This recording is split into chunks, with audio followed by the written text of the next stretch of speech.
ನನ್ನ ತಂದೆಯಾದ ಪರಮೇಶ್ವರ, ನನ್ನ ತಾಯಿಯಾದ ಪಾರ್ವತಿ ದೇವಿ, ಅವರ ಚಿತಾಭಸ್ಮದಲ್ಲಿ ಹುದುಮೋಸಿರುವಂತಹ ರಾಜಭಸ್ಮಾಸುರ ದೈತ್ಯ ಯಾವನ ನನ್ನ ತೋಟದಲ್ಲಿ ನರಪ್ರಾಣಿಯ ತೋಟ ಕಾಣ್ತಿರೋದು ಯಾರಾಗಿರುವುದಿಲ್ಲ ವಿಚಾರಿಸ.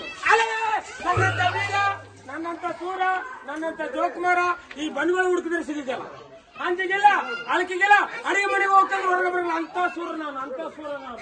ನನ್ನ ಅರಬಟ್ಟಕ್ಕೆ ನನಗವರು ಇವತ್ತು ನಮ್ಮೂರಿಗೆ ಯಾರು ಬರ್ತಾರೆ ಅಂತ ಪದ್ಮಶ್ರೀ ಕ್ರಾಸ್ ಮಾಡ್ಬೇಕು. ನನ್ನ ಹೆಸರು ಏಕಂದ್ರೆ ಗೋವಾನ, ಗೋವಾನಂದ್ರೇನು ತೀರೋಣ ಲೆಕ್ಕವನ್ನು ಮಾಡಬೇಡ ಮೂರ್ಖರೇ. ಬೇಗನೆ ನಿನ್ನ ಹೆಸರು ನುಡಿವ. ಸೇನಾಪತಿ ರಾಜ. ಯಾರಿಗೆ ರಾಜ? ಯಾವ ದೇಶಕ್ಕೆ ರಾಜ? ನಿಮ್ಗಲ್ರಿ, ನಿಮ್ಮಪ್ಪಗಲ್ಲ, ನನ್ನ ಹೆಂಡತಿಲ್ಲ ರಾಜ. ಓ, ನಿನ್ನ ಹೆಂಡತಿ ನೀನು ರಾಜ? ಹೌದು. ಆಗ ನೀನು ಎಲ್ಲಿ ಹೊರಟಿರುವೆ? ನಿಮ್ ಕೈ ಕಲ್ತ್ರಿ ಅಪ್ಪ. ಎಷ್ಟು ನಿನ್ನ ಸಂಬಳ? ಸಂಬಳ ಜಗ್ಗೈತ್ರಿ. ಹಣ ಹಣ ಹಂಗ ತಿರ್ಕತ್ ಮ್ಯಾಗ ಹೋಗ್ಬೇಕು. ಒಂದು 10,000 ಇರ್ಬೋದು.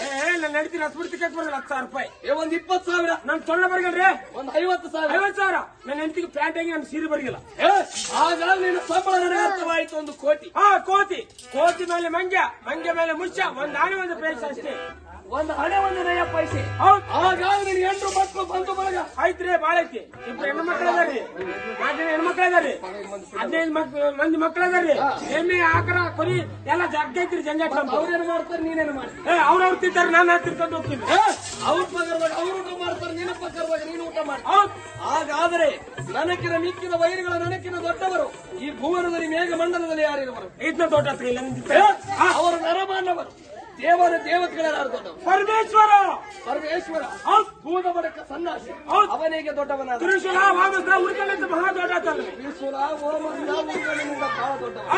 ಹಾಗಾದ್ರೆ ಅವನು ಸಿಗಬೇಕಾದ್ರೆ ಈ ರೂಪ ಸನ್ಯಾಸ ರೂಪ ಧರಿಸಬೇಕಲ್ಲ. ಈ ರೂಪ ಸನ್ಯಾಸ ರೂಪ ತಾಳ್ಬೇಕು. ಹೌದು.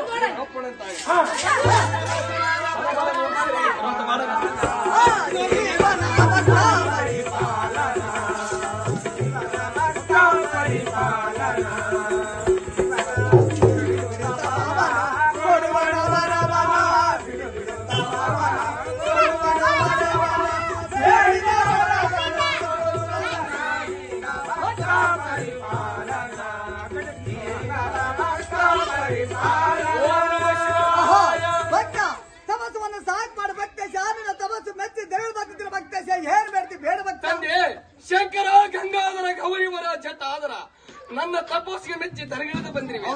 ನಿಜವಾಗಲು ಶಂಕರನೆಲ್ಲ ಸುಳ್ಳವಾದ ನಿಜವಾಗಲು ಶಂಕರನಾದರೆ ನಾನು ಬೇಡದ ವರವನ್ನು ಕೊಡುವುದರಿಂದ ನನಗೆ ಓಹೋ, ಧನ್ಯನಾದ ಶಂಕರ, ಧನ್ಯನಾದೆ. ನಿನ್ನನ್ನು ನೋಡಿ ಪುನೀತನಾದೆ, ಅಮರನಾದೆ. ಅಂಡದ 21 ಲಕ್ಷ, ಪಿಂಡದ 21 ಲಕ್ಷ, ಜಲಾಜ 21 ಲಕ್ಷ, ಉದ್ಭಜ 21 ಲಕ್ಷ, ಇರುವೆ 84 ಲಕ್ಷ ಜೀವರಾಶಿಗಳ ಅನ್ನ ಕೊಯ್ಲಿ ಪರಮೇಶ್ವರ ಬಂದಿರುವೆ. ಕಬ್ಬು ಬೆಳೆಯುವ ಕಪ್ಪು ಮಣ್ಣಿನಲ್ಲಿ ನಿತ್ಯ ಬರುವುದು ಕೆಟ್ಟ ದರಿದ್ರ ಮನುಷ್ಯನಲ್ಲಿ, ಬುದ್ಧಿ ಬರುವುದು ಗುರಿ ಹಿರಿಯರಲ್ಲಿ, ವಿದ್ಯೆ ಬರುವುದು ಯೋಧ ಪಂಡಿತರಲ್ಲಿ, ವಿಭೂತಿ ಹಾಕುವುದು ನಿಮ್ಮ ಕೂಡಲ ಶರಣರ ವಚನದಲ್ಲಿ. 100 ವರ್ಷ ಆಯುಷ್ಯವನ್ನು ನಿನ್ನ ಪಾದ ಬಂಗಾರ ಗುಡಿ ಕದಿಯ, ಬೆಳ್ಳಿ ಗುಡಿ ಕದಿಯ, ಮಕ್ಕಳ ಸಂತಾನಗಳು ಕೊಟ್ಟಿದ್ರ ಭಕ್ತೇಶ. ಏನ್ ಬರ್ತೀವಿ ಶಂಕರ ಗಂಗಾಧರ, ನನಗೆ ನಿನ್ನ ಬಂಗಾರ ಗುಡ್ಡ ಮುತ್ತು ಮಾಡಿ ಪುತ್ರ ಸಂತಾನ ಭಾಗ್ಯವ ನನಗೆ ಬೇಕಾಗಿಲ್ಲ. ನನಗೆ ಬೇಕಾಗಿರುವ ನಿನ್ನ ಕೈಯಲ್ಲಿರುವ ತ್ರಿಶೂಲ ಹೋಮಸ್ತವು ನಿನ್ನ ಹತ್ರ ಹೌದು. ಏನ್ ಮಾಡ್ತೀವಿ? ನಿನ್ನ ಚಿತಾಭಸ್ಮಕ್ಕೆ ಹೋಗಿ ನಿನ್ನ ಚಿತಾಭಸ್ಮಕ್ಕೆ ಆಲಿ ಹೋಯ್ ಬಾಬಾ.